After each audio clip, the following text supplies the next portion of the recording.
Hey, what's up? I'm Bryant Fennell, also known as BryGuy, and today I wanted to do something a little bit different. It's fun, it's something new to me.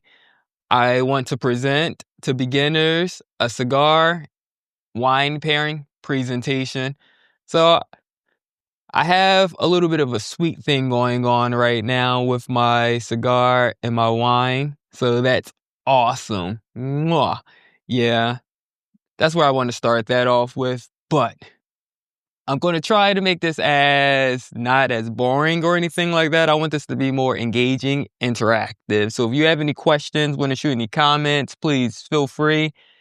I'll be checking out the comment section every now and again, poking it. Well, it's not even now and again. It's just going to be there. So feel free if you have any questions or if you just want to chime in, that's always encouraged.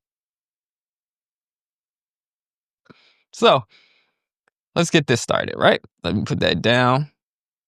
Let's get this started, okay? All right, so The Perfect Embrace, a beginner's guide to cigar and wine pairing.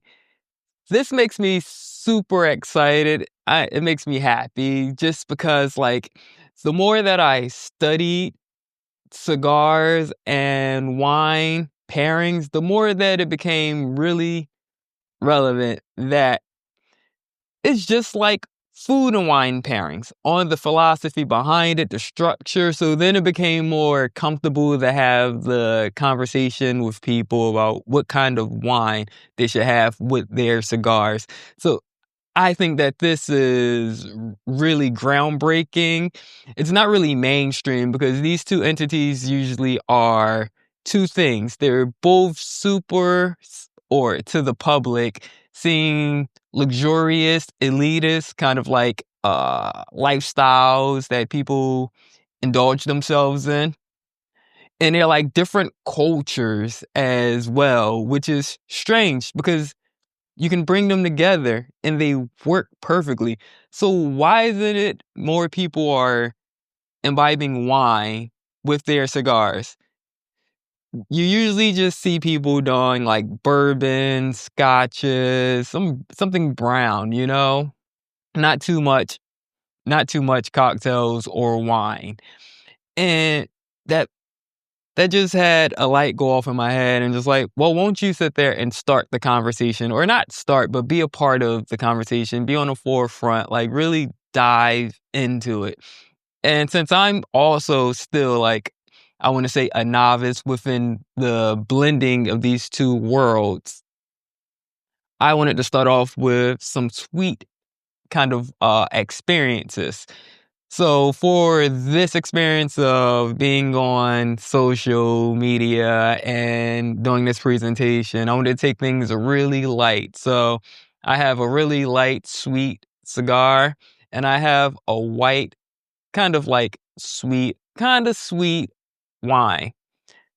And they're working beautifully together. It's like having dessert right now. It's a great misconception why most parents fail or fall flat. And it's because people are doing too much.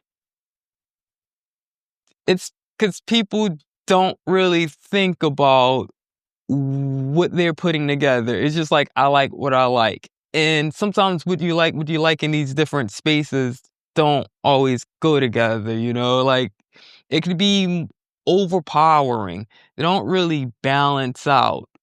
And that's where the issue lies. So if that's your introduction to it, then you're probably not 9 times out of 10, you're not going to go back to trying these two things together. So you need someone to kind of guide you down the path so you can have a really good experience. So then you get this moment of, oh, I get it now. I get it. I get it. This actually is working because the flavors and the components, the structure are all complementing one another. And that's an affinity. That's what you're looking for when you're trying to do anything, when you're balancing food and wine, when you're balancing wine and cigars, when you're just making wine as a winemaker, you're looking for that balance. You can have these two entities come together and then they create another flavor that they don't have on their own standalone. So it's not in the wine, nor it's in the cigar. How are you supposed to go about this? Let's just go off of structure alone. So you're trying to match light to light, medium to medium, bold to bold with the cigar and the wine. So cigar, on the strength is it goes from mild to full. Just like wine, you have light body wines and then you have full body wines. So you're trying to balance that structure. So for instance, a light body wine would be something just like a champagne, right? We all like the bubbles. We all like that light, refreshing, or Prosecco, any of the sparkling wines. So yeah, so that's kind of the idea when we're talking about body. So that's a light body one. Then you can go to medium as far as something just like a Tempranillo from Spain. And now you're looking at a more robust kind of cigar. So now that can hold up to the wine. And then for bold, we're talking about something just like a Cabernet Sauvignon. So now you can put that to something like a Maduro. All right. So that's kind of the mindset, the frame that you want to be in when you're thinking about this per se pairing. You're looking for a harmony or contrast with this, right? So that's kind of just like similar, or different with the two. So when you're thinking of similar, my cigar is giving me this buttery, creamy kind of flavor. I know that I can go to like a Napa Valley Chardonnay, which is also going to give me that creaminess and that butteriness from the wine. So now it's just, all right, cool. So they're complementing each other in that respect. So I love that. Contrast, it's something that usually doesn't go together, or usually that you don't know will go together. You're thinking of something like super bitter. So if I had a super bitter wine, if I had something just like a Cabernet Sauvignon for the mainstream, a Cabernet Sauvignon, and then I have a sweet cigar, that could work because they're going to balance each other out. The sweetness of the cigar is going to balance out the bitterness within the wine. That's what contrast looks like. Mild cigar and crisp white. Now, that's exactly what I was talking about a little bit earlier, where we're talking about like a light-bodied wine, and they actually give a cigar, which would be Connecticut shade type of cigar that's known for its creamy, woody, slightly sweet notes. And then the recommendation would be something bright. You're thinking like of a Sauvignon Blanc. You could do a Riesling that's going to sit there and balance out the creaminess and the sweetness and all of the other notes from the cigar. All right, so why it works is the wine's brightness cuts through the cigar's creaminess without overwhelming, offering a refreshing counterpoint. It's just that simple. So then we move on into the next grade, which would be a medium cigar and an elegant red. You still want something pretty light, which would be like a Pinot Noir that ranges from light to medium, but more so on the lighter side. And this is kind of like starting to introduce a hint of oak influence within the experience. So the Pinot Noir is still going to give you some red fruits like cranberry, cherries, raspberry. It's still going to give you those nice fruit flavors and aromas, but it also starts to introduce mushroom, cedar, tobacco. It has a nice wide range of flavors to play off of. That's kind of the same with the cigar, with the medium-bodied cigar.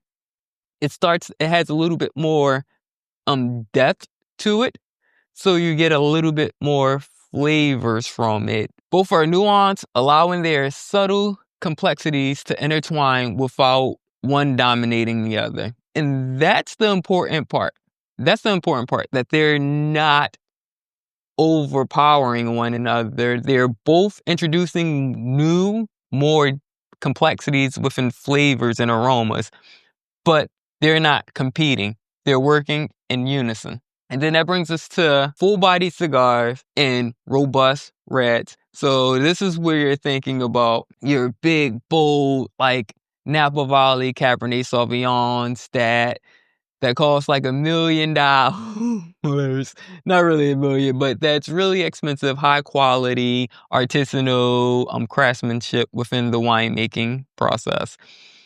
And also the same high quality, big, bold flavors, big artisanal production of the cigars, like a Padron Anniversary, where you're getting all of this rich, deep flavor concentration, not a lot of bitterness, but more bitterness than the other grades before. On the beginner side, this is more adventurous clientele or people that I would recommend this to, who already know that I like really astringent red wines, or I like really astringent Maduro kind of cigars. They know that that's what they like. These are the kind of people that you would introduce this pairing to. So the wine structure and fruit stand up to cigar's intensity, creating a powerful, deeply satisfying experience. One of my favorite things are always the unexpected, like, pairings that's really a joy. It's amazing. They're beautiful. It's just like, I did not expect that to go. So, of course, one of the all-time favorites would be sparkling wine. Because when you think of sparkling wine, you think of celebration, popping bottles kind of environment. So you don't equivalent sparkling wine, something like champagne, with a nice, relaxed, chilled environment where you're smoking a cigar. And that's where it's like the unexpected pairing, because we're talking about an occasion, a lifestyle pairing. But to sit there and have such a deep level of vintage blend of champagne with like light bodied or even a mild cigar, you're relaxing, a great experience. Cause that's the contrast of the lifestyle. Embrace experimentation. Yes, that is important. Journal your discoveries and savor the experience. Those are the key takeaways. You just have to be open to try new experiences. I like to always document what I'm doing, just so I could always go back and like, oh yeah, I did have that. I got that like 5 years ago. That's wow. I don't even remember that. So I could try to remember it.